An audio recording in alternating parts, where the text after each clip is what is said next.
Good day, folks. This is Greg Judy at Green Pastures Farm. Today, I wanted to talk about some of the mistakes and successes that we've had raising hair sheep over the years. And maybe I get in a lot of questions. That's why I wanted to address this. People were asking about, well, how did you get to a parasite-resistant hair sheep flock and where you don't have to worm them? And one person's like, well, that's incredible. I don't hardly believe that you can do that. I'm like, well, you absolutely can do that. It just takes management and making the right decisions. And I want to tell you at first the road that I went down, and I don't want you all to do this. It was a mistake. I didn't know any better. I couldn't find any good breeding stock. And so I was very fortunate early in my career in around 2002. Yeah, somewhere in there. I met a fellow that had some St. Croix parasite-resistant sheep, but he didn't have very many. He only had maybe a dozen or two. Anyway, he sold me, I believe it was 5 ewes, 5 bred ewes, and then he sold me a bunch of ram lambs. I think I had like 14 of them. And the first night I turned the rams loose over here, I had them in a separate pasture. I called it my ram pasture. I had, 5 strands of hot wire around it. And I had some big rams in there, and I had a couple hogs, the Tamworth pigs in there with them. And in one night, I lost 7 of them. Just gone. And I found the pelts, and it looked like you had skinned them. Somebody had skinned them and taken my rams. That's what it looked like. The hides were not ripped. They were perfectly skint. All that was left was the feet and a little bit of the head. And what it was coyotes. The coyotes came in. They got so brazen that they were barking at me in the daylight. And I thought with those big rams in there and the hogs, that was kind of a different, and these are big hogs. They were, 250, 300-pound hogs. I thought there's not going to be a coyote come in here. Well, they did. And one night, and they killed 7 that first night. And I immediately went over and I had a dog that was kind of started pretty good, and I put her in there, and that was it. Never lost another ram. But back to how to start with the hair sheep. So I was having trouble finding ewes to breed all these hair sheep rams that I had, 2. And so I thought, well, go to Texas. That's where all the sheep are at. I was watching the sale there at the big one there at outside of San Angelo. And I got to talking, a guy introduced me to a lamb buyer. That's all he did was buy sheep. It wasn't no lamb, it's sheep. And I found that I could buy them really cheap in Texas, for like $50 to $60. A whole semi-load of them. We had 840 on a semi. And me and another guy split that load. And he took, I believe it was 600 of them, and I took 240. And anyway, his was dropped off in Oklahoma, and mine came on up here to Missouri. And folks, those sheep were adapted completely to a different environment. So they went from having sagebrush, San Angelo, let's say, is 8 to 10, 12 inches of rain a year. That summer, they came in here. It was the wettest summer in Missouri history. We had 77 inches of rain that year. About 40 of it came in the month of July, right when I got the sheep.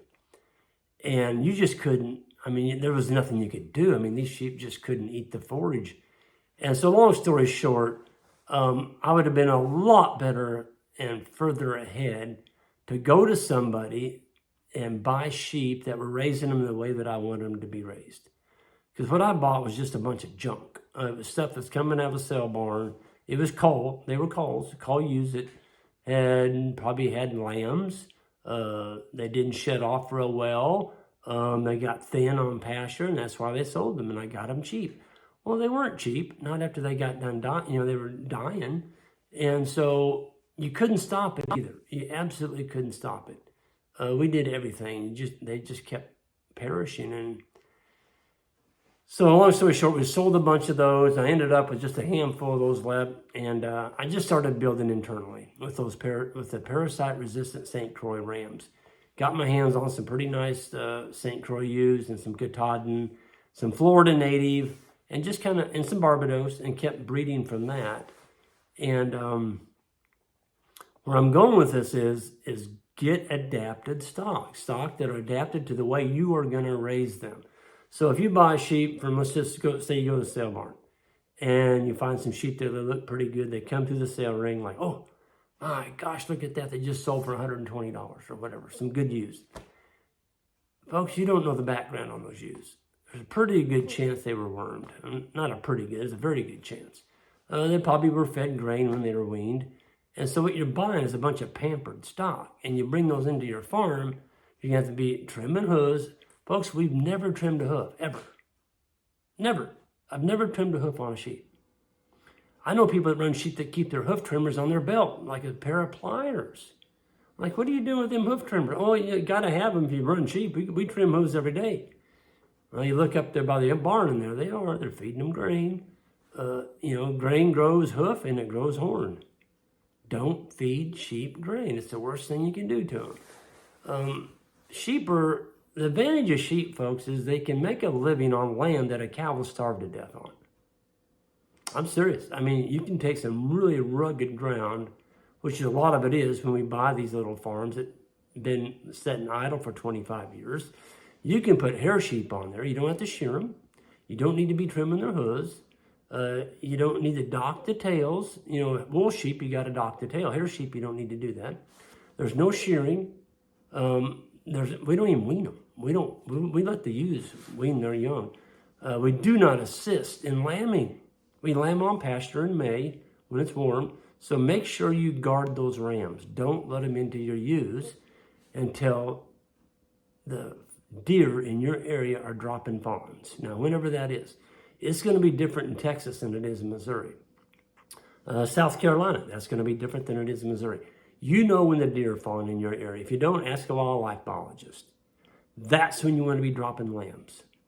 You don't want to be dropping them in January, February. That is not spring lambing. You're going to lose 80 to 90% of your lamb crop unless you have a building. And now you're going artificial. Now you're putting them in a building. And that's why people get rid of their sheep. Oh, I got rid of those darn things. They're too much work. Well, it's your fault. You put them in a building. Don't do that. Animals don't like being in buildings. They're unhealthy. It's a great place for parasites and diseases to get started. Leave them on clean ground. Move them. Just move them. Keep moving them around your farm, making sure you have at least 60 days rest between your paddock rotations. So you come back, the worms are gone. The sun killed them. You don't have parasites because the manure's already gone into the soil. Your biology's taking care of that. But if you can get sheep from somebody that hasn't wormed them or fed them grain, and you know they're directly off the farm, don't go anywhere else. That's what you want to do. It's going to save you so much time and pain. And hopefully you buy them from somebody that's been running them with hot wire. So they're already broke to hot wire. It's a tough deal to get sheep broke to hot wire. They don't get shocked very well, not like cows do, or horses, or a goat. A goat doesn't have the hair that a sheep does, and so they get shocked easier, okay? Goats are just tougher to keep in because they just like to go. But, I think part of that's management. I think if goats are rotated, I have a friend in South Missouri, they're rotating goats with one single hot wire. And I'm like, you got to be kidding me. And he goes, no. He sent me the video, or he had pictures of it. Sure enough, he was keeping those goats moving. And those goats are staying behind one single hot wire, just like we do with our hair sheep. So that's my lesson today, is buy adapted sheep. Hopefully, they've never been wormed. And, even if you move them a long distance, you're going to lose a few, okay? Because you're moving them, let's say, from Texas to North Carolina. That's a huge difference. And there's going to be a few that don't work out. They just aren't going to be able to adapt. But if they were grazed and raised correctly, and they're kind of tough, you're not going to have very many drop out. If you get out of a sale barn where people have been feeding them and babying them and pouring all this stuff on them, we don't do anything to our sheep. We don't vaccinate. The only thing we do is when we do castrate them, the ram lambs, we will, in other words, we're making them a wither, putting the rubber band on them, we will give them a tetanus shot. And if you don't, you're going to lose some. So I know there's those purists out there that get on me all the time. Oh, you gave your bulls a tetanus shot when you castrated them. Darn right I did. Darn right I did. Because I've never lost one. And I know people that haven't, and they've lost a lot of them. If you can afford to lose a $1,700 steer because you were a purist and didn't want to give it this tetanus shot, well, more power to you, but I'm going to give him a tetanus shot. And it's for a steer, it's 5 meals, and for a sheep, it's 2 meals. It's $1. It costs you $1, and you save the life of that animal. So it's got to be, you got to make common sense there on the farm. Otherwise, you're not going to be successful. But with that, I just wanted to wrap up on my hair sheep lesson. Folks, get locally, if you can, locally adapted sheep. Get them from somebody that's raising them the way that you want to raise them. And I'm serious now, stay out of sale barns with sheep, because you're going to bring in hoof rot. And once you bring in hoof rot onto your farm, you're done. You got to sell everything. And that farm needs to stay vacant for a full year to get rid of that, because it's in the soil. And we had a great friend that had, I don't know, he's up to 250 ewes. And he was at the sale barn, and they sent about 80 ewes through. They were cheap. And boy, nice, clean looking ewes, and he bought them, threw them into his herd that he had at the house. Good sheep. I mean, parasite resistant, just cranking. Everything came down with foot rot. Everything. He had to sell the whole darn bunch. And worse than that, he couldn't run anything on that farm for a year, sheep-wise. So don't make that mistake. You don't want to be bringing this stuff onto your farm. It's not something easy to get rid of. So anyway, sheep are the way to go on small acreages. I'm going to cover that too a little bit. A lot of people are getting 5 and 10 acre homesteads, and that's great. I think it's awesome. That's what they save their money, and they can do that. And they say, Greg, I want to get some cows. I'm like, no, maybe not do that. Let's get some sheep. Because let's just say you had 10 acres and you're in central Missouri, 2 acres per animal unit. So that's 2 acres per cow. Well, with 10 acres, you can maybe you're going to run maybe 3. I'm talking all year long. In other words, there's enough forage out there for all year. You're going to be able to run 5 to 6 sheep for every cow that you can run on your farm. So there's just a lot more adapted to smaller acreages. They're easier to get into. It doesn't cost you, thousands and thousands of dollars per head to buy a sheep. And if you got kids especially, and you're working the animals up in a corral, which can be just plain old wire cattle panels, they're not going to hurt you. I mean, even if they run over your kid, they're not going to hurt them. A cow runs over your kid, you can have some broken bones. And so for you newbies just starting out, I would cut my teeth on livestock going with sheep. I mean, they're awesome. They give you twins. You can't do that with cattle. And they eat all the brush. They'll clean up your farm.